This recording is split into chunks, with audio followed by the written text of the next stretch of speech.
presidente na ba siya ng ICC? Siya ba ay sheriff na ng ICC? Siya ba ay DOJ secretary na? O siya ba ay DILG secretary na? Alin man dyan sa binabanggit ko, wala siyang papel dyan maski isa.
Pilipino.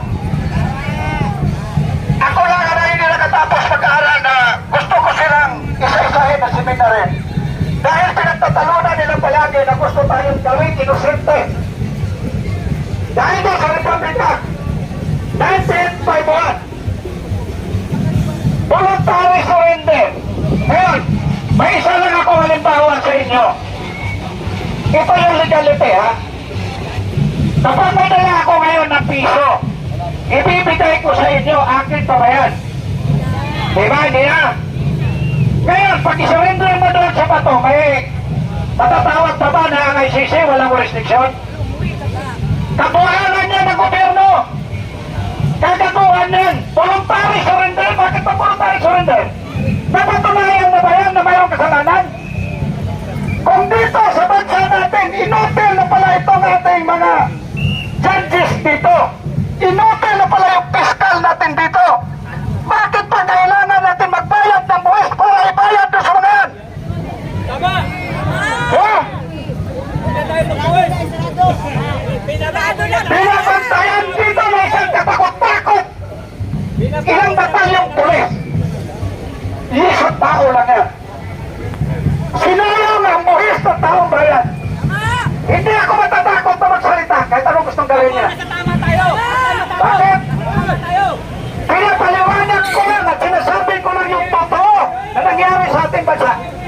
Yung mga nagprograma dyan, alam ba nila kung ano yung tunay na nangyayari? Tayo ba magiging inosente pa mula nung nagdrama? Nung itaas yung langis natin para kumita sila ng bilyon-bilyon, eh ito pala yung pinagandaan ng mga iyon, ipuka sila. Kaya pala, pinagbabayad tayo lahat. Napakataas nung diesel na hindi naman dapat magtaas kung hindi pa nakuha yung dita doon sa Malaysia at saka doon sa Singapore. Hindi pa nila ibababa at hindi pa nila titingnan kung ano yung kawalang hiyan na ginawa nila. Okay tayo dyan. Sinasabi nila, impistor, hindi sara. Pero kailangan natin dumaan sa proseso kung totoo ba talagang may kasalanan. Dahil nagalit tayo dito sa 125 million na confidential fund. Lahat naman siguro nandito. Maraming retired na sundalo dito. Kasama na ako dyan. Alam natin kung saan ginagamit na hindi pwede sasabihin mo kung kanino tao mo ito binibigay. Andito yung mga kaibigan natin mga polis. Alam nila yan. Nang confidentiality, hindi pwede pangalanan mo dahil nasunog yan. Imbestigahan natin mabuti. Hindi ako against yan. Sinasabi nila nga. Kung si Senador Bato naman, mayroon siyang kasalanan. Dapat dito na nasa korte natin umarap. Dahil ang kumpilat niya ay isa rin na Pilipino. Gumagana ang justice system natin dito sa bansa natin. Gumagana! Tama! Gumagana! Bakit pa voluntary surrender tayo at doon natin pagkakasuhan sa ibang bansa? Alam nyo ba na yung warrant of arrest na yan, inisyo? Hindi pa natin alam kung yan ba ay may kasalanan. Mismo ang ICC nagpaliwanag. Kailangan lang nila na dalhin yan doon para magpaliwanag siya. Pero may warrant na. Magpaliwanag ka pa lang, may warrant ka na. Ang tindi ng drama. Mayroon pang pasupina-supina para imbestigahan daw dito sa bansa natin. Pero wala nang kwenta yung supina yan.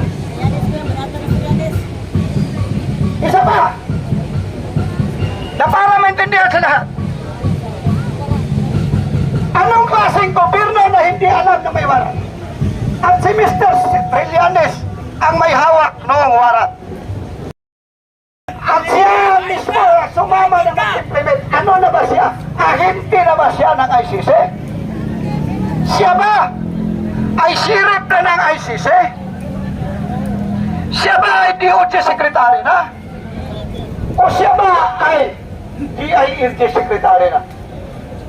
Alin man dyan sa binabanggit ko, wala siyang papel dyan maski isa. Pero bakit siya ang may dala? Ang sinasabi, inibitahan daw siya ni Senador Bato na dapat dapat daw implement ang warrant na nandyan siya. Oo, nandun na tayo, huwag tayo maglulukuhan.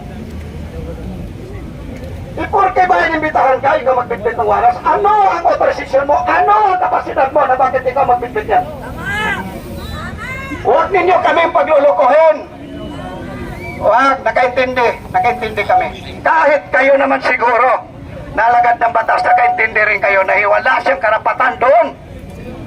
Wala siyang karapatan doon na magbitbit ng warrant kung hindi pulis lang o kaya MBI o DILG. Yun ang mag-uutos noon. Pero ang tamang posisyon noon, dadalhin pa yun doon sa DOJ. At kailangan pa pag-aralan. Ano naman nangyari sa gobyerno natin?